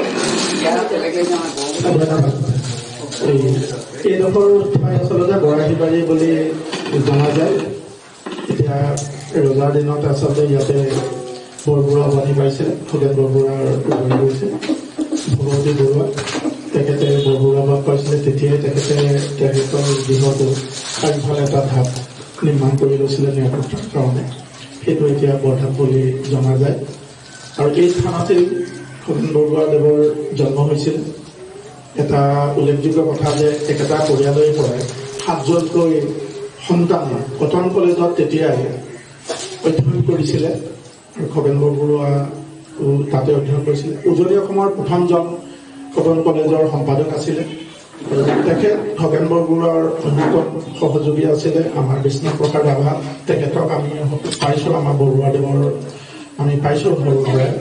গতিকে এইখন মানে খেতিয়কৰ ল'ৰা গৈ কটন কলেজত তেতিয়া 1900 চনত 7জনকৈ গ্ৰেজুৱেট হোৱাটো কম ডাঙৰ কথা নহয়। আৰু তেওঁলোকৰ যথেষ্ট সা সম্পত্তি আছিলে, খাত-পাম আছিলে। তেওঁলোকে কমিউনিষ্ট পাৰ্টীৰ সদস্য আছিলে। তেখেতে আমগুৰি সমষ্টিৰ পৰা 3বাৰ গৈ বিধায়ক হৈছিল। কিন্তু তেখেতসকলে কথাৰ পৰা আমি এটা কথা জানো বা তেখেতসকলৰ কৰ্মৰ পৰা যে বিষ্ণু ৰাভাৰো ইমান সা সম্পদ আছিলে যে ৰাইজৰ কাৰণে এইখিনি ত্যাগ কৰিলে। খগেন বৰবৰুৱাৰ খাত-পামবিলাক আছিলে, সেইবোৰ ৰাইজক অৰ্পণ কৰিলে। শোষিত নিষ্পেষিত জনতাৰ কাৰণে তেখেতসকলে ওৰে জীৱন কাম কৰি গৈছে। তেখেতসকলৰ জীৱনৰ পৰা আমি এইটো কথা জানো যে বিষ্ণু ৰাভা অকল গীত মাত চৰ্চাই কৰিছিলে। বিষ্ণু ৰাভা জীৱনৰ পৰা, তেওঁৰ কৰ্মজীৱনৰ পৰা আমি বহুতখিনি কথা জানিব লগা আছে। গতিকে তেখেতে গীত মাতৰ সৃষ্টি কৰিছে যে অসমৰ শংকৰদেৱ মাধৱদেৱৰ পিছতেই আমাৰ অসমীয়া সমাজখন সমৃদ্ধ কৰা এজন পৃথিৱীজন আমাৰ প্ৰসাদ আছিলে, জ্যোতিপ্ৰসাদ, বিষ্ণুপ্ৰসাদ আৰু পাৰ্বতী প্ৰসাদ। এইসকলৰ যিখিনি অৱদান অসমৰ সমাজ জীৱনৰ কাৰণে আমি অস্বীকাৰ কৰিব নোৱাৰো। জাতি মাটি ভেটিৰ যিটো কথা যে তেওঁলোকৰ কেঁচা মাটিৰ সুৰ সৃষ্টি, ভাষাৰ যিখিনি প্ৰয়োগ আৰু ইমান সুন্দৰভাৱে তেখেতসকলে এতিয়াও আমাৰ চৰ্চা হৈ আছে। এইটো অসমৰ সমাজ জীৱনৰ কাৰণে অতি গুৰুত্বপূৰ্ণ কথা বুলি আমি ভাবো যে আমাৰ যিখিনি সুৰ সৃষ্টি কৰিছে, যিখিনি গীত মাত সাহিত্য কলা সংস্কৃতি, এই সকলোখিনি মানে আমাৰ মানে নিভাজ অসমৰ আমঠু, হিয়াৰ আমঠুখিনি যেন মানে তেওঁলোকে দি থৈ গৈছে। সেইকাৰণে আজিও বিষ্ণুপ্ৰসাদ আমাৰ সকলোৰে মাজতে জীয়াই আছে। তেখেতক স্মৰণ কৰিছে। আজি আমাৰ 20 জুন তাৰিখত আমিও তেখেতৰ শ্ৰদ্ধা স্মৰণ কৰিছো। কিয় স্মৰণ কৰিছো যে তেখেতসকলে আমাৰ সমাজ জীৱনৰ কাৰণে অনবদ্য অৱদান আগবঢ়াই গৈছে। তেখেতসকলৰ ত্যাগ, তেখেতসকলৰ চিন্তা চৰ্চা। আমি এটা কথা মন কৰিব লাগিব যে তেখেতসকলৰ যি সময়ত তেখেতসকল জন্মগ্ৰহণ কৰিছিল সেই সময়ত ইংৰাজ ঔপনিৱেশিক শাসন আছিল। সেই শাসনৰ বিৰুদ্ধে তেওঁলোকে সংগ্ৰাম কৰিছিল। তেওঁলোকৰ ইংৰাজৰ যিখিনি সা সুবিধা তেওঁলোকে গ্ৰহণ কৰা নাছিলে। তাৰ বিপৰীতে অসমৰ জনসাধাৰণৰ লগত থাকি তেওঁলোকে গীতমাত চৰ্চা কৰিছে, স্বাধীনতা আন্দোলনত অংশগ্ৰহণ কৰিছে। শংকৰদেৱক বিশ্ব দৰবাৰলৈ আগুৱাই নিয়া অন্যতম এজন লোক হৈছে মানে বিষ্ণুপ্ৰসাদ ৰাভা। তেখেত কোনো সত্ৰৰ বা কোনো শংকৰদেৱৰ অনুগত শিশুও নাছিলে। জনগোষ্ঠীয় এজন লোকে যে শংকৰদেৱক প্ৰতিষ্ঠা কৰিবৰ কাৰণে যিখিনি কাম কৰি থৈ গ'ল, কিন্তু সেইখিনি আমি অস্বীকাৰ কৰিব নোৱাৰো। শংকৰদেৱৰ বিষয়লৈ আপুনিও কৈছে যে প্ৰথম তেখেতে চিত্ৰ অংকন কৰিছে, এইটো কম কথা নহয়। গতিকে তেখেতসকলে যিখিনি আমাৰ নৃতাত্ত্বিক হিচাপে আমাৰ যিখিনি সংগীতৰ যিখিনি কথা, নৃত্যৰ যিখিনি কথা, এইখিনি তেওঁ নিজেও চৰ্চা কৰিছে। প্ৰকাণ্ড এজন মানুহ নৃত্যৰ কাৰণেতো ভাবিলে কিবা লাগে, কিন্তু সেইজন মানুহে ইমান সুন্দৰভাৱে উপস্থাপন কৰিছে যে তেতিয়া বুজিছে নহয় যে কোন তোমাৰ গুৰু কোন। তেতিয়া তেওঁ কৈছে যে শংকৰদেৱৰ বিশ্ব মানে আমাৰ ভাৰতবৰ্ষৰ সন্মুখত চিনাকি কৰি দিয়া অন্যতম এজন লোক। গতিকে এইখিনি আমাৰ চৰ্চা হ'ব লাগে। নতুন প্ৰজন্মই তেখেতৰ যিখিনি সৃষ্টিৰাজি চৰ্চা কৰিছে এইখিনি ভৱিষ্যতে গৱেষণা নিশ্চয় সকলে কৰিব। ভাল লাগিছে যে সাধাৰণ লোকে আমি সকলোৱে অসমৰ জনগণে বিষ্ণুৰাভাক হওক আমাৰ জ্যোতিপ্ৰসাদক হওক সকলোকে আমি আদৰি লৈছো। যে কিয় আমি আদৰি লৈছো মানে তেওঁলোকে আমাৰ অসমৰ ভিতৰত আছে। সৌ সৃষ্টি যিখিনি কৰিছে, যিখিনি ত্যাগ কৰিছে এইখিনি নিশ্চয় মূল্যায়ন হ'ব আৰু হৈ থাকিব। আৰু এনেধৰণেই অসমৰ সমাজ জীৱন সমৃদ্ধ কৰি অহা এই লোকসকলক এই জীয়া জাতিটোৱে নিশ্চয় সন্মান দি ৰাখিব। আপোনালোকে আছাম লাইফ 7 যিখিনি উদ্যোগ লৈছে মই আন্তৰিকতাৰে ধন্যবাদ জনাইছো। আৰু এই বৰাহেৰি অঞ্চললৈ আহি আপোনালোকে যিখিনি অনুষ্ঠান কৰিলে মই আন্তৰিকতাৰে শলাগ লৈছো। ধন্যবাদ জ্ঞাপন কৰিছো। আৰু মই আমাৰ সুশীল লাহন ছাৰৰ ওচৰলৈ আহিবলৈ বিচাৰিছো।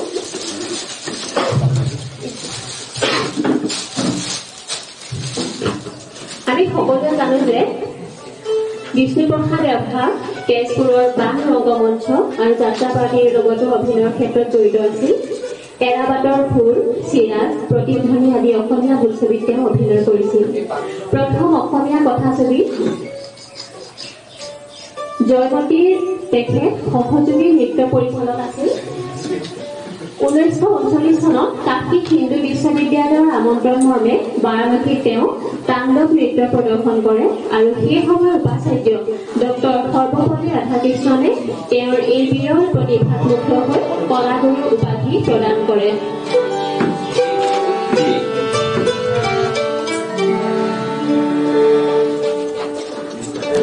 এয়া আমাৰ মাজত সুশীল লাহন ছাৰে গছৰ পাততো ঘৰৰ সৃষ্টি কৰে। মই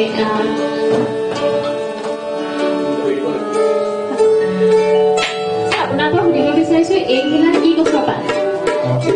গছখিলাৰ নাম হৈছে পোহাৰী লতাৰ পাত বুলি কয়। আৰু এই কাষতে আছে দেই, কাষতে আছে, এই ৰাস্তাতে আছে। আচলতে এইবিলাক মই জনামতে ৰজাই দি থৈ গৈছিলে নেকি তেতিয়াই। পোহাৰী লতা বুলি কয়। ইয়াত বিভিন্ন নাম আছে। আমাৰ চাহ বাগানৰ লোকসকলে ব্যৱহাৰ কৰে, তেওঁলোকৰ সকামত ব্যৱহাৰ কৰিব নাজানো, তেওঁলোকৰ নামটো বেলেগ আৰু আমাৰ নামটো বেলেগ। আমি দিছোঁ পোহাৰী লতা। মই এতিয়া বিশ্বনাথদেৱৰ লৱণ উকলি গ'ল এই গীতটোকে বজাব বিচাৰিছে।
পুহাই লতাৰ পাত আমি তেনেকুৱা পাত কিমান দেখি আছো ঠিক নাই কিন্তু ছাৰ আপোনাৰ মনলৈ কেনেকৈ আহিলে যে আপুনি পাতখিলাৰ পৰা ঘৰৰ সৃষ্টি কৰিব পাৰে বা লাগে বুলি মই ক'ব লাগিব কেইটামান কথা মই যিলৈকে জানো অসমৰ বহু জেগাতে মোৰ মতে পাতখন বজায় কিন্তু সকলোৱে জানে মই আচলতে ৰেডিঅ' উইল দিয়ে সকলোৱে জানে ইয়াত নাজানে কাৰণে মই কৈছোঁ মই আচলতে 90তে পালোঁ 90 এতিয়ালৈকে গাই আছোঁ মাতিলৈকে কিন্তু মোক গান গাবলৈ নাজানো আচলতে মই দুখী প্ৰথম মই ভাবিছিলোঁ মোক কিয় নামাতে আৰু বহুত লোকে মোক কৈছিল যে যিটো গান গায় অকল পাত বজাবলৈ যে গৈ থাকে নহয় এতিয়া মই জনা মতে গান গোৱা মানুহ বহুত ওলাইছে কিন্তু পাত বজোৱা মানুহ ময়ো পোৱা নাই আৰু অসমৰ ৰাইজে নাই বুলি কয় নাই চাগে আৰু মই সেইকাৰণে ক'বলৈ পালে খুব ভাল পাওঁ যে আমাৰ ল'ৰা ছোৱালীখিনিয়ে যাতে শিকে কাৰণ এইখন আমাৰ ৰজাই দি গছ মই জনা মতে গতিকে এই পাতখনত যদি আমি আমাৰ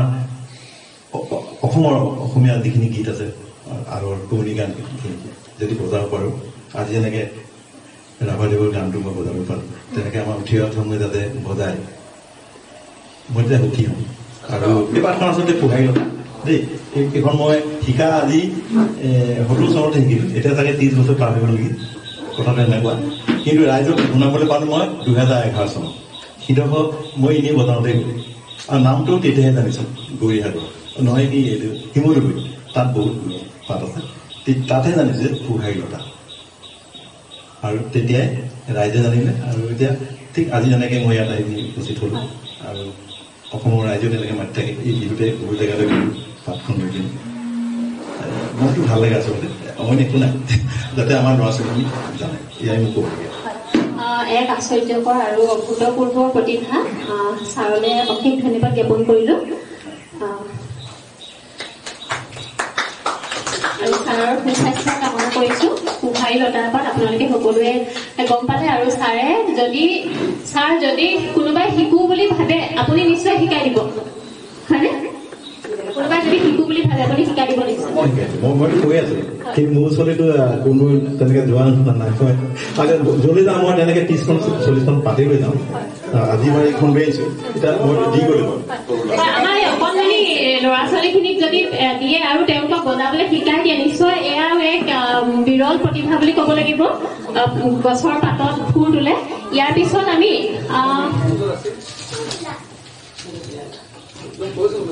আমাৰ মাজত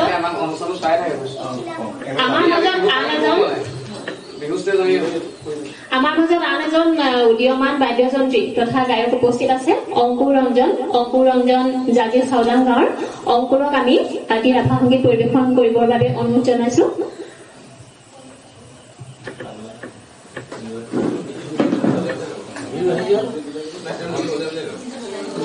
তুমি নিজেই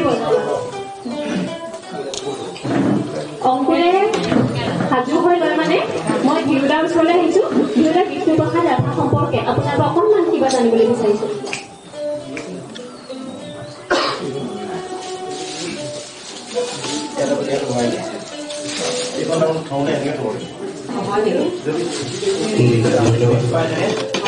আজি 20 তাৰিখ বিষ্ণু ৰাভা দিৱসত আচলতে আমাৰ বিষ্ণু ৰাভাৰ সম্পৰ্কে যিমান চৰ্চা হ'ব লাগিছিল সিমান চৰ্চা হোৱা নাই কলাগুৰু উপাধি পোৱা তাকো ভাৰতৰ অন্যতম এজন শ্ৰেষ্ঠ দাৰ্শনিক সৰ্বপল্লী ৰাধাকৃষ্ণনৰ পৰা কলাগুৰু উপাধি পোৱা ইমান সহজ কথা নাছিল তাকো সেই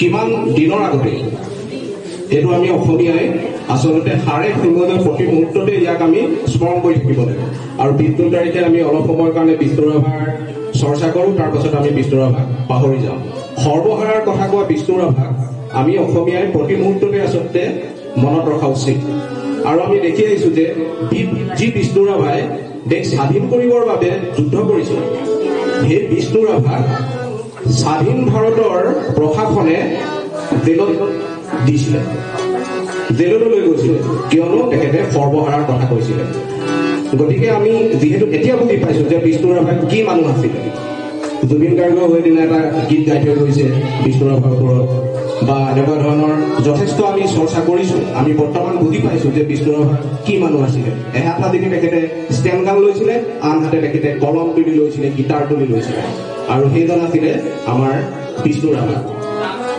গতিকে আমি ভাবো যে এই মুহূৰ্তত আমি ভাবো যে বিষ্ণু ৰাভাৰ যি দাৰ্শনিক তত্ত্ব, বিষ্ণু ৰাভাই যি কথা আমাৰ অসমীয়াক বুজাব বিচাৰিছিলে, যি কথাৰে আমাৰ অসমীয়াক আগবঢ়াই নিব বিচাৰিছিলে, সেয়া প্ৰকৃততে চৰ্চা হওক আৰু সেই আমি চিন্তাধাৰা আগবাঢ়ি যাব লাগে। আচলতে আমি এটা গানৰ মাজত বিষ্ণু ৰাভাক সীমাবদ্ধ কৰি ৰাখো বা এটা নৃত্যৰ মাজত আমি বিষ্ণু ৰাভাক সীমাবদ্ধ কৰি ৰাখো, সেয়া আচলতে হ'ব নালাগে। বিষ্ণু ৰাভাৰ চিন্তা চৰ্চা, বিষ্ণু ৰাভাৰ যি আদৰ্শ, বিষ্ণু ৰাভাই যি সৰ্বসাৰাৰ বিষয়ে চিন্তা কৰিছিলে, সেই সকলো চিন্তা, সকলো কাৰ্যব্যৱস্থা আমাৰ অসমীয়াৰ ৰন্ধে ৰন্ধে যেতিয়া পৰিচালিত হ'ব, তেতিয়াহে আমি আচলতে প্ৰকৃত বিষ্ণু ৰাভাক চিনি পাম বুলি আমি ভাবিব পাৰিম। বিষ্ণু ৰাভাৰ ইমান সম্পত্তি গৰাকী আছিলে, আমি ভাবি এতিয়া বৰ্তমানটো এইটো অসম্ভৱ কথা যে ইমান সম্পত্তিৰ অধিকাৰী হৈ তেখেতে সৰ্বোচ্চ দান দি দিছিলে। দান দি এহাতে বন্দুক লৈছে, আনহাতে গীটাৰ নাইবা কলম তুলি সাধাৰণ মানুহৰ লগত সাধাৰণভাৱে চলি ফুৰিছে। আৰু সেই বিষ্ণু ৰাভাৰ এই দিৱসত আমি পুনৰবাৰ স্মৰণ কৰিছো আৰু আমি আশা ৰাখিছো যে বিষ্ণু ৰাভাৰ আদৰ্শৰে আমাৰ অসম পুনৰ পৰিচালিত হওক আৰু এখন সুন্দৰ সবল অসম গঢ় লৈ উঠক। ধন্যবাদ। অংকুৰ ৰঞ্জন, অংকুৰ সাজু হোৱাৰ মানে আমি মন্দিতাৰ ওচৰলৈ আহিছো। মন্দিতাৰ পৰা এটি গাভৰুগীত শুনি লওঁ।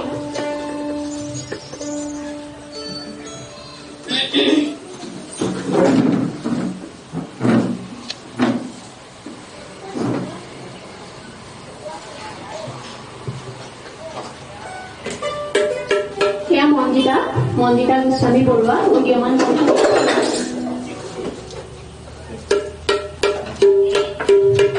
মন্দিতা এগৰাকী উদীয়মান কণ্ঠশিল্পী।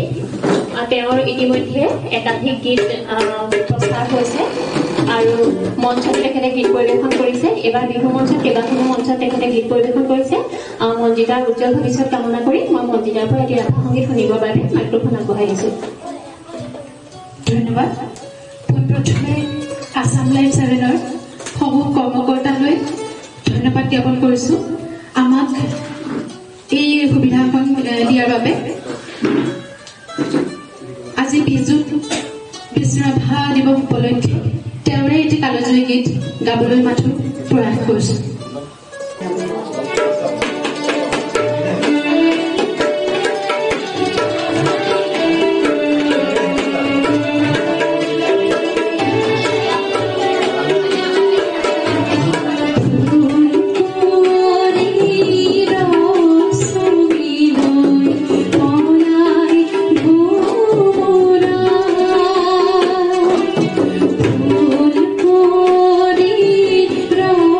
So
মন্দিতালৈ ধন্যবাদ জ্ঞাপন কৰিলো আৰু মন্দিতাৰ উজ্জ্বল ভৱিষ্যত কামনা কৰিছো। ইয়াৰ পিছতে আমি অংকুৰৰ ওচৰলৈ আহিবলৈ বিচাৰিছো। অংকুৰ,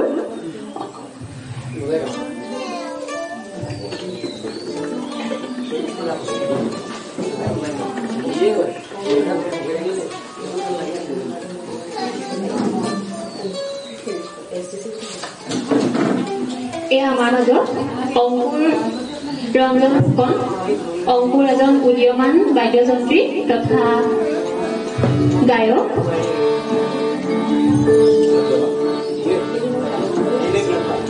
অংকুৰলৈ মানে জ্ঞাপন কৰিছো আৰু মই মাইক্ৰফোন অংকুৰলৈ আগবঢ়াই দিছো।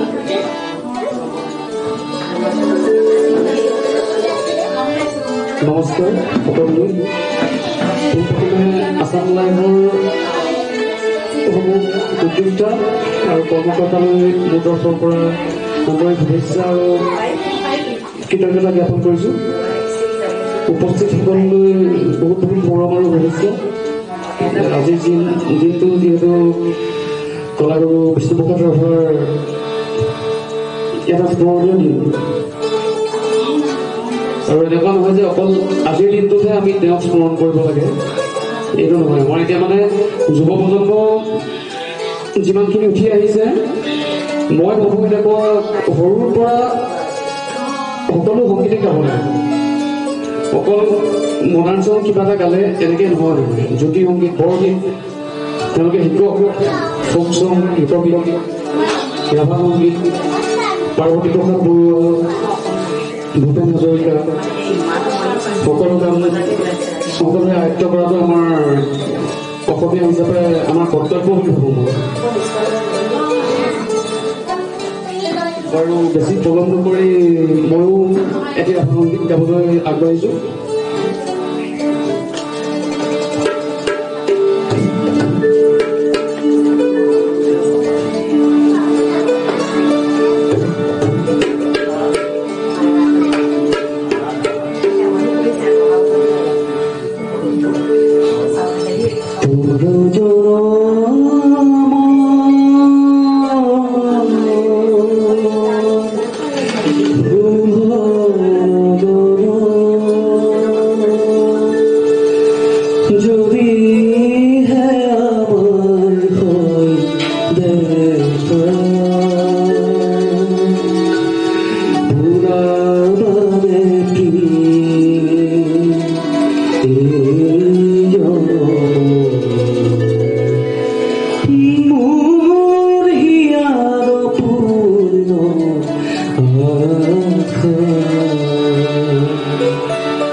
Oh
অশেষ ধন্যবাদ জ্ঞাপন কৰিছো। আমাৰ অনুষ্ঠানৰ সময় ইতিমধ্যে চমু চাপি আহিছে। মই শেষৰটি ৰাভা সংগীত শুনিবলৈ বিচাৰিছো ঋতুৰাজৰ পৰা, আৰু এই ৰাভা সংগীতে আমি আমাৰ অনুষ্ঠান শেষ কৰিম। ঋতুৰাজ সাজু হোৱা মানে মই সুধিবলৈ বিচাৰিছো মৌচুমী বা, আজি আমাৰ মাজলৈ আহিলে আপুনি কেনেকুৱা লাগিলে, অনুভৱ কেনেকুৱা? তোমাক আচলতে ধন্যবাদ জনাবলৈ মোৰ ভাষাই নাই। এই মুহূৰ্তত সঁচাকৈ এটা বৰ্ণিল অনুষ্ঠানত আজি এনেকৈ উপস্থিত থাকি নিজকে ধন্য মানিছো। আচলতে কিবা এটা কৰিবলৈ অহাতকৈ ইমানখিনি মানুহৰ আজি সান্নিধ্য পালো, ইয়াতকৈ আৰু কি থাকিব পাৰে কোৱা? গতিকে অত্যন্ত সুখী, ভাল লাগিছে। আজি ৰাভাদেৱৰ সোঁৱৰণ স্মৰণ এই বিশ্ববিশ্ৰুত ব্যক্তিজনৰ সদায় হওক, আমাৰ নৱপ্ৰজন্মৰ মাজত আজীৱন হৈ থাকক, সেইটোকে কামনা কৰিছো। ধন্যবাদ। অংকুৰ সাজু হৈছে, অৱন্তী গগৈ আছে।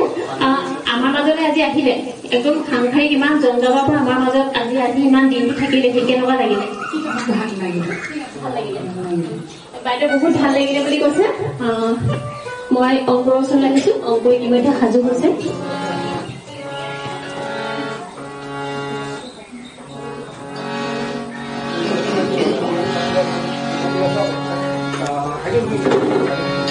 এয়া অংকুৰ, আৰু অংকুৰৰ এই গীতটিৰে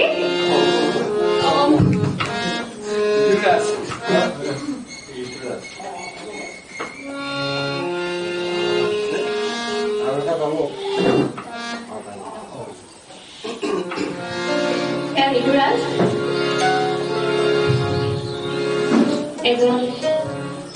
এটা সুন্দৰ কণ্ঠৰ অধিকাৰী। ঋতুৰাজ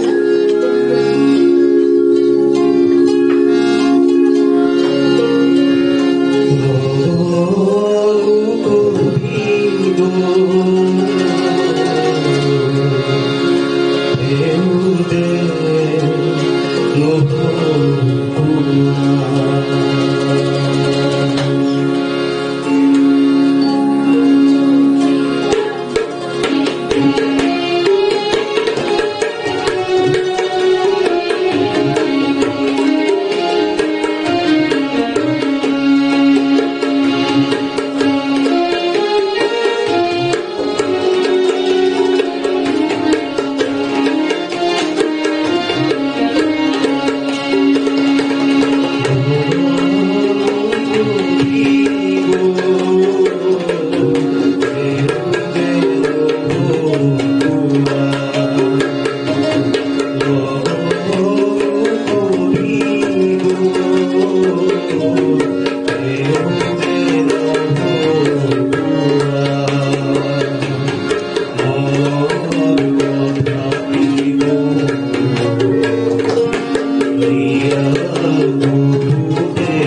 মঞ্জিতা আছে আমাৰ মাজত মঞ্জিতাৰ কণ্ঠৰ এটি ৰাভা সংগীতেৰে আমাৰ আজিৰ অনুষ্ঠানটি আমি সামৰিবলৈ বিচাৰিছো মঞ্জিতাক সাজু খবৰ বাবে অনুৰোধ জনাইছো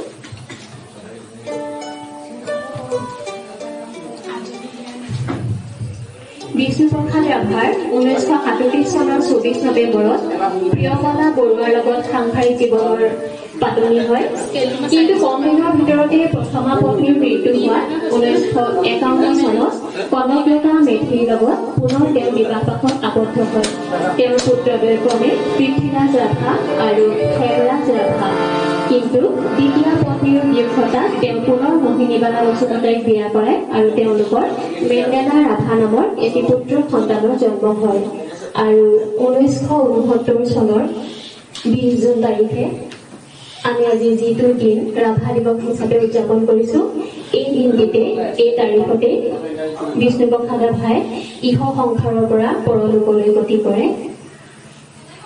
আজিৰ এই পবিত্ৰ দিনটোত আমি কলাগুৰু বিষ্ণু ৰাভাদেৱলৈ গভীৰ শ্ৰদ্ধাঞ্জলি জ্ঞাপন কৰিছো।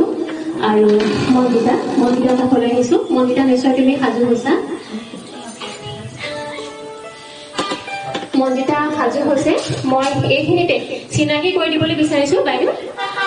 এই ঘৰৰ গৃহিণী, তেখেত এটি অনুষ্ঠানৰ বাবে আমাৰ অনুষ্ঠানত উপস্থিত থাকিব নোৱাৰিলে। তেখেত অকণমান আঁতৰি আছিলে, এটি অনুষ্ঠানৰ বাবে তেওঁ ব্যস্ত আছিলে আৰু গৃহস্থ নথকা অৱস্থাতে আমি এটি অনুষ্ঠান কৰিলো। ঠিক আছে বাইদেউৰ নামটো অমিয়া চাংমাই।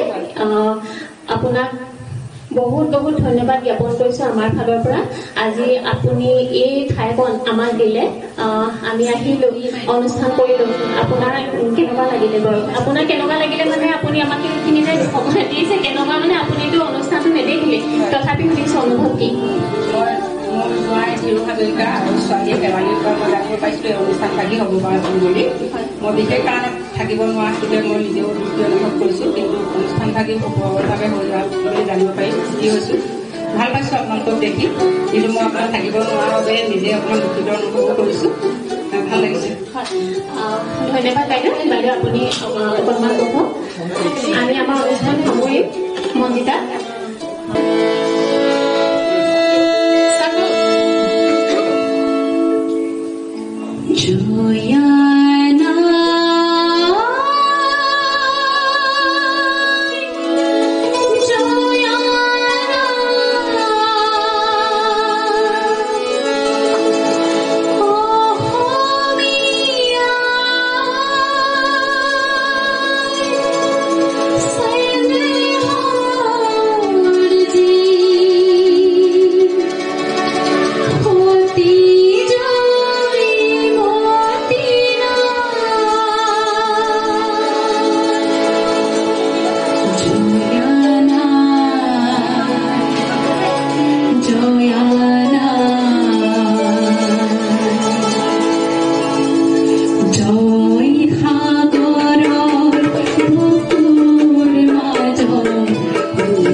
কবিতালৈ আন্তৰিক ধন্যবাদ জ্ঞাপন কৰিলোঁ।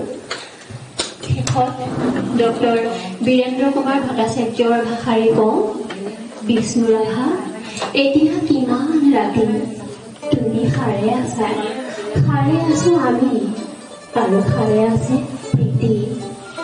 বিহুৰ তলিত চিফুল বাহিৰ বড়ো অনুসুৰ, বড়ো গাভৰুৰ নাচোনৰ তাল ভাগে, জনতাৰ চকুৰ পানীৰে পোৰ।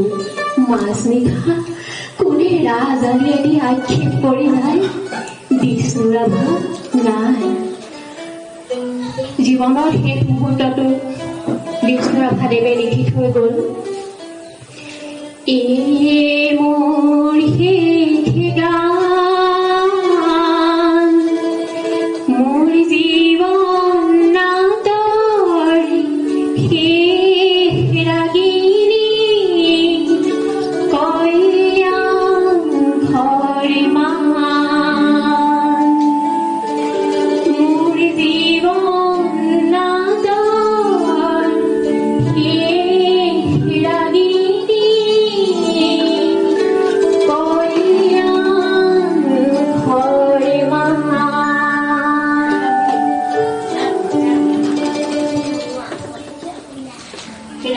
ৰাভাৰে উদ্ভাসিত এবেলা। আজি এই 20 জুন ৰাভাদেৱৰ প্ৰতি গভীৰ শ্ৰদ্ধাঞ্জলি জ্ঞাপন কৰি আমি আছাম লাইভ 7ৰ তৰফৰ পৰা এই অনুষ্ঠানটি আয়োজন কৰিছিলোঁ। আচলতে আমি আয়োজন কৰিছিলোঁ বুলি ক'লে ভুল হ'ব। আপোনালোক সকলোৰে প্ৰতিভা আছে, আমি মাত্ৰ প্ৰতিভাসমূহ উলিয়াই আনিবলৈ বিচাৰিছিলোঁ। কাৰণ আমাৰ আছাম লাইভ 7ৰ মুখ্য উদ্দেশ্য হৈছে কিছু নতুন মুখৰ সন্ধান কৰা, কিছু নতুন মুখক এখন মঞ্চ প্ৰদান কৰা, যিসকলে তেওঁলোকৰ প্ৰতিভা আছে কিন্তু বিকাশ কৰিবৰ বাবে এখন মঞ্চ বিচাৰি পোৱা নাই, তেওঁলোকক আমি আন 10 জনৰ সন্মুখত চিনাকি কৰাই দিয়াই আছিল আমাৰ এই অনুষ্ঠানৰ উদ্দেশ্য। আশা কৰোঁ আমাৰ এই উদ্দেশ্য নিশ্চয় সফল হ'ব আৰু আপোনালোকে সকলোৱে গীত কবিতাৰ মাজেৰে আজি এই অনুষ্ঠানটি আগবঢ়াই নিয়াত যি সহায় সহযোগ কৰিলে তাৰ বাবে আপোনালোক সকলোলৈকে আন্তৰিক ধন্যবাদ জ্ঞাপন কৰিছোঁ। আছাম লাইভ 7ৰ সমূহ পৰিয়ালৰ তৰফৰ পৰা আপোনালোকলৈ সেৱা জনাইছোঁ, শ্ৰদ্ধা জ্ঞাপন কৰিছোঁ। আৰু আমাৰ যিসকল বাদ্যযন্ত্ৰী, এই বাদ্যযন্ত্ৰীসকলে অশেষ কষ্ট কৰি কোনো ধৰণৰ আখৰা নকৰাকৈও আজি আমাৰ মাজত যিসকলে গীত পৰিৱেশন কৰিলে তেওঁলোকৰ লগত বাদ্যযন্ত্ৰ সংগত কৰি আমাৰ এই অনুষ্ঠানটি আগবঢ়াই নিয়াত সহায় কৰিলে তেওঁলোকলৈ আন্তৰিক ধন্যবাদ জ্ঞাপন কৰিছোঁ। আৰু ৰাভাৰে উদ্ভাসিত এবেলা এই অনুষ্ঠানটি ইমানতে সামৰণি পৰিছে বুলি মই ঘোষণা কৰি আছাম লাইভ 7ৰ ফালৰ পৰা সকলোলৈকে আন্তৰিক ধন্যবাদ জ্ঞাপন কৰি নমস্কাৰ জনাইছোঁ। ধন্যবাদ।